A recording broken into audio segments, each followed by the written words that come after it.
حضور نے فرمایا آؤ میں تمہیں پچھلے زمانے کے ایک ایماندار نوخیز ولی اللہ کی بات سناؤں. پچھلے زمانے حضور نے فرمایا پچھلے زمانے میں ایک بادشاہ جادو کے زور پہ حکومت کرتا تھا. جب وہ ایک جادوگر اس نے رکھا ہوا تھا تو جادوگر اس کو جادو بتاتا, وہ جادو کے زور پر حکومت کرتا. جادوگر بوڑھا ہو گیا تو کہنے لگا بادشاہ کوئی نوجوان میرے پاس بھیج دے, اب میں بوڑھا ہو گیا ہوں, میرا پتہ کوئی نہیں کب مر جاؤں. ایک نوجوان کی ڈیوٹی لگائی, بڑا زیرک سمجھدار, اپنے رعایا میں سے چن کے جو ذہین فطرت مزاج بچہ تھا وہ اس نے لگایا. اللہ کے محبوب علیہ الصلوۃ والسلام فرماتے ہیں بچہ جادو سیکھنے لگا, وقت گزرنے لگا. بچہ جب جادو سیکھنے جاتا تو رستے میں ایک راہب بھی تھا جو انجیل جانتا تھا, وہ اللہ اللہ سکھاتا, لوگوں کو حضرت عیسیٰ علیہ السلام کی تعلیمات سے آگاہ کرتا. اس نے دیکھا کہ یہاں بھی لوگ اکٹھے ہیں تو وہ بچہ اس راہب کے پاس بھی اٹھنے بیٹھنے لگا. اب جب اس کے ساتھ اس کی گفتگو بڑھنے لگی تو اس کو باتوں میں لذت آنے لگی. اس نے راہب نے پوچھا کہ تو کون ہے اور کس طرح سے آیا ہے, کیا تیرا معاملہ ہے؟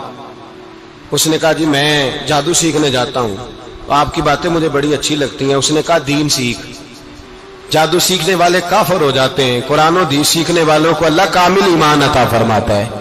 فرمایا یہ سیکھ. بچہ بیٹھنے لگا, اس کے پاس آنے لگا, باتیں دل میں گھر کرنے لگی. ایک وقت آیا کہ مسلمان ہو گیا. اور مسلمان کیسے ہوا؟ بچہ کہتا ہے میں تجربہ کر کے ہوا. اب میں تھوڑا سا وقت جادوگر کے پاس بھی جاتا اور باقی سارا وقت وہاں بیٹھتا.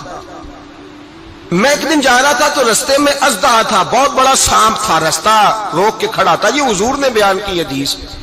نبی پاک صلی اللہ علیہ وسلم فرماتے ہیں بچہ کہتا ہے کہ رستے کے اندر سانپ ہے, رستے بند ہے, لوگ چھتوں درختوں پہ چڑھے, ہراش ہے. کہتے چھوٹا سا روڑا میں نے اٹھایا تو میں نے کہا اللہ اگر جادوگر سچا ہے تو اسے مار دے. چھوٹا سا روڑا میں نے پھینکا, اژدہا کوئی نہ مرا. پھر چھوٹا روڑا اٹھایا, میں نے کہا اللہ اگر وہ عالم سچا ہے تو اسے مار دے. اب جب میں نے روڑا مارا تو اژدہا مر گیا. میرے اندر سے گواہی آئی نہیں دین کی باتیں سچی ہیں, نہیں قرآن کی باتیں اسلام سمجھانے کے لیے عرض کر رہا ہوں. اگرچہ اس دور میں انجیل تھی, اللہ رسول کی باتیں اچھی ہیں. کہتے میں مسلمان ہو گیا, اب میں نے راہب کے پاس ہی رہنا شروع کر دیا, جادوگر کے پاس چھوڑ دیا. اس بچے نے آنا. بادشاہ پوچھتا کہاں زیادہ وقت گزارتے ہو, تو وہ بات گول کر دیتا. وقت تیزی سے بڑھنے لگا. اللہ نے اس نوجوان میں طاقت پیدا کر دی. اب وہ اس کے اندر نا اللہ نے توانائی روحانیت پیدا کر دی. ابھی جوان ہے, 14-15 سال عمر ہے. اب جو بیمار بھی آتا وہ دعا کرتا تو اللہ صحت عطا کر دیتا. جو بھی آتا. بادشاہ کا ایک درباری تھا, بادشاہ کو پنکھا جلتا تھا, وہ اندھا ہو گیا. کوئی ایسی تکلیف آئی کہ نابینا ہو گیا. بڑے علاج کرائے, شفا نہیں ہوئی. کسی نے اس بچے کا پتہ بتایا کانوں میں. اس کے پاس گیا تو بچہ کہنے لگا شفا تو ہو جائے گی پر کلمہ پڑھنا پڑے گا, مسلمان ہونا پڑے گا.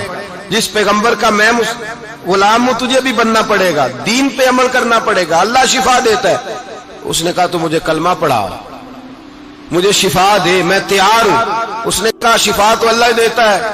اس نے اللہ تبارک و تعالیٰ کا ذکر کر کے دعا مانگی. یہ مسلم شریف میں حدیث ہے, طبرانی میں موجود ہے. اللہ نے اسے شفا دی, اس نے کلمہ پڑھنا شروع کر دیا. یہاں ایک نقطہ لکھا ہے ہمارے علماء نے, کہتے ہیں جب اللہ ولایت عطا کرتا ہے نا تو یہ سفید بالوں والے کا حصہ نہیں ہوتی. اگر جوانی میں کوئی آدمی توبہ کر کے تصوف کے راستے پہ چلتا ہے تو سب سے زیادہ ولایت اللہ اسے عطا فرماتا ہے. سب سے زیادہ ولایت اس کے پاس ہوتی ہے. ابھی اس کے بال کالے ہیں, چڑھتی جوانی ہے, دعا کی تو اللہ نے, اور حدیث پاک میں موجود ہے کوڑے آتے تو شفا یاب ہو جاتے, اندھے آتے تو شفا یاب, برس والے آتے تو اللہ سے دے. جوان ہے. بادشاہ کے پاس وہ واپس گیا, وہ جو آدمی جس کی آنکھیں ٹھیک ہوئی تھی. بادشاہ نے پوچھا کہ کیسے شفا ملی, تو کہنے لگا میرے رب نے شفا دی ہے. بادشاہ سجدے کراتا تھا, اپنے آپ کو منواتا تھا معاذ اللہ. کہنے لگا میرے علاوہ کون رب ہے؟ اس نے کہا وہی رب ہے جس نے تجھے پیدا کیا ہے, اور وہی رب ہے جس نے مجھے اندھے کو آنکھیں دی ہیں, وہی ہے میرا مالک. کہا اچھا تو مجھے نہیں مانتا؟